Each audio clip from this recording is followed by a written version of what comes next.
নমস্কার। আজ দিশা নিউজ আপনাদের সামনে একটু অন্যরকম খবর নিয়ে এসেছে। চলুন আজ আমরা ঝাড়গ্রামে জিতুসোল গ্রামে চলে যাই। সেখানে আমরা একটা কোচিং সেন্টারের কথা বলবো, কোচিং সেন্টার এবং পাঠাগার। হঠাৎ আমরা কেন এখানে চলে গেলাম?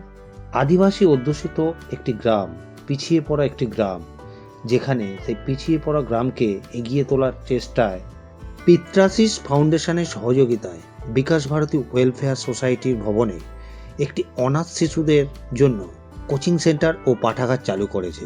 এছাড়া প্রজাতন্ত্র দিবস উপলক্ষে সংস্থার উদ্যোগে ঝাড়গ্রাম জেলা হাসপাতালে ঝাড়গ্রামে প্রসূতি মা ও শিশুদের প্রোটিন পাউডার, শুকনো খাবার দেওয়া হয়।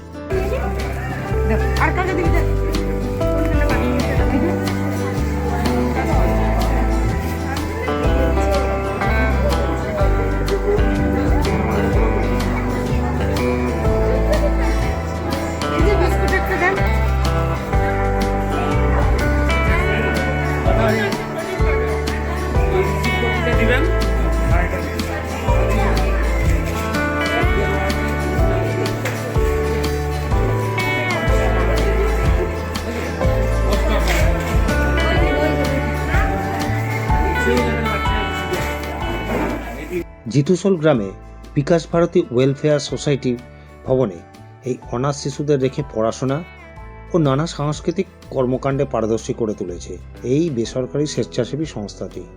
শান্তনু টুডু, সীমান্ত সিং এবছর মাধ্যমিক পরীক্ষার্থী, কাঞ্চন সোরেন, রাকেশ সিং, খোকন মুর্মু, সমীর নায়েক, তারিন মান্ডি, কৃষ্ণপদ সিং লায়া এদের পড়াশোনা শিখিয়ে শিক্ষিত করে তোলার দায়িত্ব নিয়েছে এই স্বেচ্ছাসেবী সংস্থা। এদের এই কাজকে দিশা নিউজের তরফ থেকে অনেক অনেক কর্নিশ জানায়। আপনারা স্বেচ্ছাসেবী সংস্থার কর্তৃপক্ষের মুখে এই কোচিং সেন্টারের ব্যাপারে একটু শুনুন। আজকে এখানে আমরা বিকাশ ভারতী ক্যাম্পাসে পিত্রাসিস ফাউন্ডেশনের পক্ষ থেকে একটি কোচিং ক্লাস খুললাম। তোমাদের সঙ্গে অনেকদিন ধরেই আমরা যুক্ত, কিন্তু আজকে একটা অথরাইজড সেন্টার বলতে পারো এখানে আমরা স্টার্ট করতে চললাম, যেখানে তোমাদের ইংলিশ, গণিত, তারপর সায়েন্স মানে বিজ্ঞান এগুলোর পড়াশোনাগুলো হবে। তার পাশাপাশি লাইব্রেরিটাও কেন বলছি, কারণ শুধু পড়াশোনা করলে তো হবে না, বাইরে কি চলছে তোমরা যেন আগামী দিনের কম্পিটিটিভ এক্সামসের জন্য রেডি হও, তার জন্য এই লাইব্রেরি প্রকল্পটা নেওয়া হলো। আমরা কিছু ভালো বই, আর আমি তো চেষ্টা করব কি আমরা করবোই নেক্সট মান্থ থেকে, যদি আমরা একটা নিউজ পেপার এনে দেই, বাংলায় নিউজ পেপার দিয়ে শুরু করলাম, সেটা রেগুলারলি পড়তে হবে। সেটা পড়লেই কিন্তু তোমাদের এই যে জিকেটা বাড়বে বা জেনারেল নলেজটা বাড়বে। নাহলে আজকাল কম্পিটিটিভ এক্সাম সবখানেই স্কুল পড়বে, কলেজের পরে যা করবে, বা কলেজে পড়তে গেলেও আজকাল অনেক এক্সাম দিতে হয়। তো তার জন্য আমরা এখন থেকেই প্রিপারেশনগুলো নেব।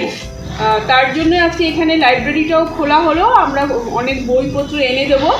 নেক্সট মাস থেকে যখন আমরা আসবো, কিছু বইপত্র নিয়ে আসবো, এগুলোও পড়বে, প্লাস তোমাদের যা স্কুলের পড়াশোনা সেটা হেল্প করার জন্যই আজকে এই কোচিং সেন্টারটা খোলা।